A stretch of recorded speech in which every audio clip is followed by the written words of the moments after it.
اعوذ باللہ من الشیطان الرجیم بسم اللہ الرحمن الرحیم اللہم صلی علی محمد وعلی آل محمد وبارک وسلم۔ السلام علیکم ورحمۃ اللہ وبرکاتہ۔ میں ہوں آپ کا میزبان عامر اسلام عامر نظامی اور آپ دیکھ رہے ہیں روحانی راز آفیشیل یوٹیوب چینل۔ آج کی ویڈیو میں آپ کو 15 شعبان المعظم شب برات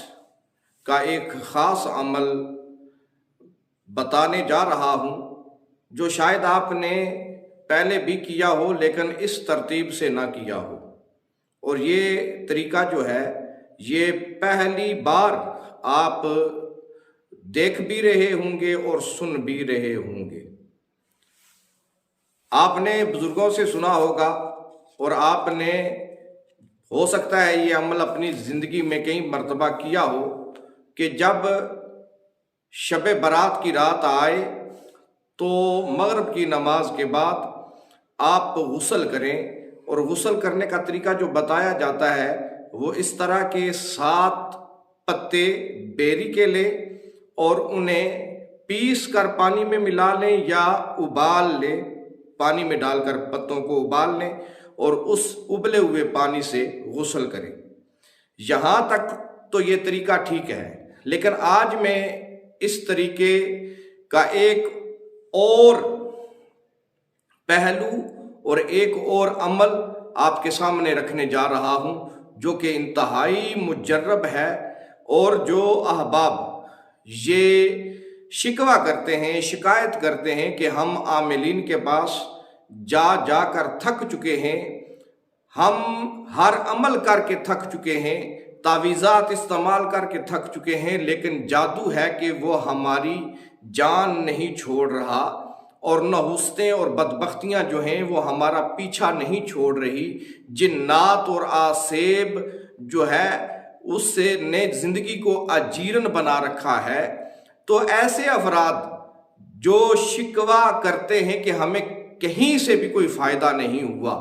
تو یہ عمل خاص ان افراد کے لیے ہے۔ وہ نوٹ کر لیں، اس عمل کو پوری توجہ کے ساتھ نوٹ کریں، پوری توجہ کے ساتھ اسے اپنے پاس محفوظ کریں، اور پھر یہ عمل 15 شعبان المعظم شب برات بعد از نماز مغرب ضرور کریں اور فائدہ حاصل کریں اور دوسروں کو بھی فائدہ پہنچائیں۔ یعنی اگر آپ کو فائدہ ہو تو آپ اس ویڈیو کو جب دوسروں تک پہنچائیں گے تو دوسری عوام اور دوسرے انسان اور مسلمان جو ہیں وہ بھی اس سے مستفیض ہوں گے، تو اللہ تعالیٰ آپ کو صدقہ جاریہ کا ثواب بھی عطا فرمائے گا۔ عمل کی ترکیب کچھ یوں ہے کہ عمل جس طرح سابقہ میں نے پہلے بتایا ہے کہ 7 بیری کے پتے لیں اور انہیں پیس کر پانی میں ملا لیں، یا پھر وہ 7 پتے پانی میں ابال لیں اور اس ابلے ہوئے پانی سے کو باٹی کے پانی میں، غسل والے پانی میں مکس کریں، اور اس سے آپ بعد نماز مغرب غسل کر لیں۔ غسل کرنے کے بعد آپ نے کرنا کیا ہے کہ نماز مغرب ادا کرنی ہے۔ نماز مغرب ادا کرنے کے بعد آپ نے 2 رکعت نماز نوافل، حاجت، خلاصی ہمہ قسم، نحوست، بدبختی، جادو ٹونا، جنات، آسیب،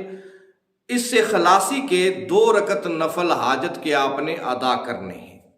اور آپ نے ہر رکعت میں سورہ فاتحہ کے بعد آپ نے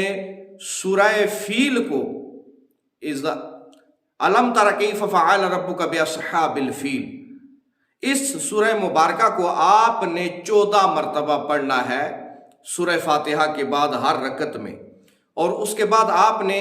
سلام پھیرنے کے بعد ایک تسبیح استغفار کی پڑھنی ہے، استغفر اللہ ربی من کل ذنب واتوب الیہ۔ ایک تسبیح استغفار کی پڑھنے کے بعد پھر آپ نے یہ جو وظیفہ میں بتانے لگا ہوں، یا دافع البلیات بحق یا ممیتو، یا دافع البلیات بحق یا ممیتو، یا دافع البلیات بحق یا ممیتو۔ اس وظیفے کو پوری توجہ کے ساتھ 1100 بار پڑھنا ہے۔ پوری توجہ کے ساتھ اس وظیفے کو 1100 بار پڑھنا ہے، اور پڑھ کر اپنے دونوں ہاتھوں پر دم کریں اور ہاتھ جو ہیں وہ اپنے چہرے پر مل لیں۔ یہ عمل مکمل ہوا تو اس سے انشاءاللہ العزیز یہ ایک ہی بار عمل کرنے سے اللہ کے فضل سے آپ کی جان جو ہے وہ جادو، بندش، جنات، آسیب، مرگی، مسان، صبیان وغیرہ سے چھوٹ جائے گی، اور اللہ کریم آپ کو شفا عطا فرمائے گا۔ لیکن ساتھ ساتھ ایک بات یہ بھی عرض کرتا چلوں کہ جب یہ عمل مکمل کریں تو اس کے بعد اپنے حق میں دعا کریں کہ یا اللہ یہ جو عمل میں نے کیا ہے اسے اپنی جناب میں مقبول فرما، اور اس عمل کی برکت سے جو بھی میرے مسائل ہیں ان کو دور فرما، اور مجھے صحت اور عافیت اور خیریت والی خوشحال زندگی عطا فرما۔ تو انشاءاللہ العزیز اللہ تعالیٰ آپ کو اس سے ضرور بالضرور فائدہ عطا فرمائے گا۔ اللہ تعالیٰ سے دعا ہے کہ اللہ کریم اپنی مخلوق کو زیادہ سے زیادہ نفع پہنچانے کی توفیق عطا فرمائے۔ السلام علیکم ورحمۃ اللہ وبرکاتہ۔